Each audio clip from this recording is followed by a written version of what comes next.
There's another quick video. It's one that's actually been requested on my blog. Most people who subscribe and read my blog will know I do a lot of netting. It's something I find very therapeutic. It's a great skill to have. It's a brilliant skill to have because it means no matter where you are in the world, as long as you've got cordage or you can make cordage, you have the ability to make a net which you can then use for trapping either land animals, or you can use it as a net across a river or a pond, even at the sea, to trap and catch fish, so you'll never be short of food. So what we'll do as part of the video, I'll show you what I use, what equipment I use, and then we'll go on and we'll make a very simple net. Okay, so as just said, here's some of the equipment I use. These are some of the netting needles that I use. You see they're different sizes, different cordages. Now the netting needles, you can buy them commercially. I don't like to do that personally. I like to make my own. Again, it's another skill. You can't, if you're out in the wilds, you can't just pop into a shop and buy a netting needle. So to have the skill and the ability to make your own, in my opinion, is a skill that's well worth having and well worth learning. And there's a number of people out there that actually teach you how to do it. So there's some of my needles pre-loaded, but here are some of the other ones that I use. Again, these have all been carved by myself. Different sizes. See, that was a little dumpy one. It's quite a large one here, which I use with thicker cordage.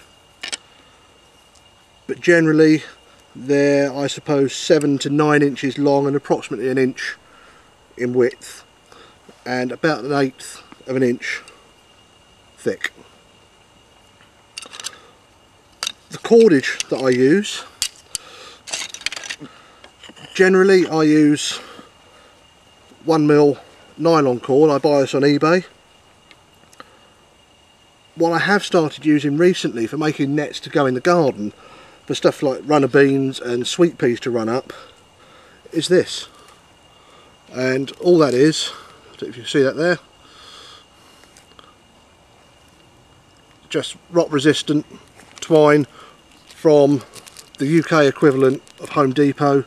It's 200 metres and I think it's just over £1, and that's certainly enough on there to make quite a large net.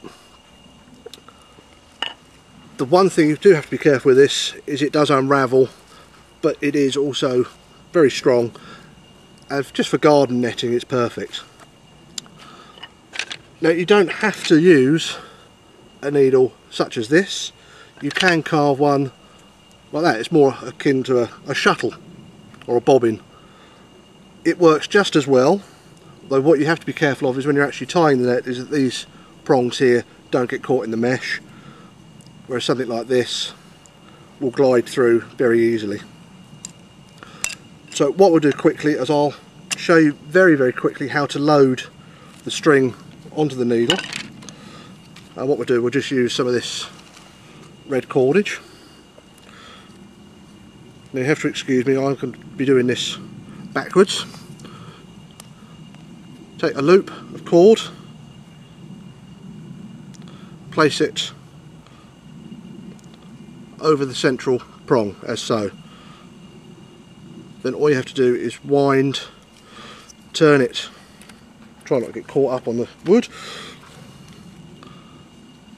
So over the prong, turn, over the prong, turn, over the prong, turn, and keep going like so, and in fairly quick time you'll load the needle up with enough cordage to make a net. So with that done, the other thing you will need, sorry, before I move on, is you'll need some gauges. Now these determine the size of the mesh on the net. I'll show you how this is used in a minute. That one's just over an inch, that one's just under 3 inches, 2 1/4 inches, 1 3/4 inch mesh, and that's a 1 3/4 inch mesh as well. Again, very easy to make. It's just a board, but it has a airfoil shape. Excuse the woodpecker. Has an airfoil shape to the gauge, and the reason for that again will become apparent in a moment. So let's move all our stuff over and we'll start making a net. Okay, we've moved over to the area where I'm going to make the net. What I have here is just strung between two trees. There's a length of 550 cord and it's fairly tight. This will become apparent in a moment. So all we're going to do is I'm going to take my loaded netting needle, and to begin with I'm just going to tie the cord to the string with a couple of simple overhand knots. So you can see that on there. Don't worry about the tag end for now. Now I'll just zoom this out a little bit. Got my needle and I have my gauge. What I'm going to do, one thing you might notice as well, is the gauge here is rounded for one reason. When I'm holding it in my hand, the corner, if you can imagine like that after a while becomes quite sore. With the rounded edge to the gauge, it's always comfortable. So what I'm going to do is I'm going to decide on the length, which is approximately there. Take the needle behind the gauge, move that up to there, make a loop, and I'm going to bring that through twice, and then I'm going to pull that down, and you'll see that, just take that tag end out. So I now have my first knot here, which we're now actually going to take off. So there's my first knot just there. Sometimes you just have to help it secure. There we go. There's our first loop on my fingers. So we'll move that up and we'll reposition the camera because I need this behind me so you can see the next stage in the process. Okay, so we have our first loop on our twine.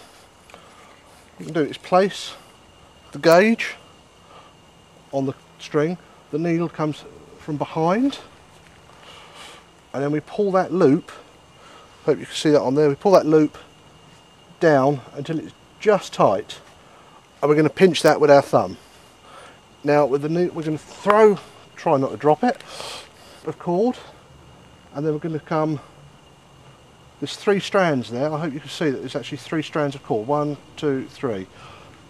We have a loop string over, I'm trying to get my arm out of the way, there's a loop of string over my wrist, which you can just see.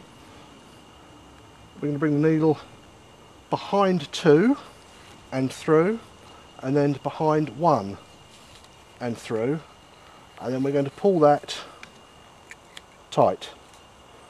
There's your first mesh. Like so, just there. Now what we're going to do, we're going to make this, let's just zoom this out a little bit so you can see it the wrong way. There we go. So now, mesh on there, needle from behind and through, pull that down and hold, make a loop, behind 2, behind 1, and pull. You now have your second mesh. Now you're going to repeat this process of going from behind, pulling tight to the gauge, loop, behind 2, move that up, behind 1, pull it tight. Same process. Behind and hold, throw a loop, behind 2, behind 1. What we'll do, we'll move the camera around, hopefully get a better angle on that so you can see it a little bit clearer. Okay, so we've repositioned the camera, so it's getting ahead of ourselves there. This is the last loop that we made. So you take your gauge, onto the cord. The needle comes from behind and through that previous loop, and pinch. Throw a loop, take the needle behind 2, behind 1, and down. Take it off the gauge. Let's do that again. So the gauge is on, comes through the loop, take that down and pinch, throw a loop, the needle comes, there's the 3 cords, behind 2 and through, behind 1 and through, and pull tight. So what you have now, if you look at this, is you have the beginnings of a very simple net. You see the meshes starting to appear, like so. I hope you can see that there. There's the meshes. What we'll do is we'll run some quick meshes off and we'll get it set up for the next stage in the process.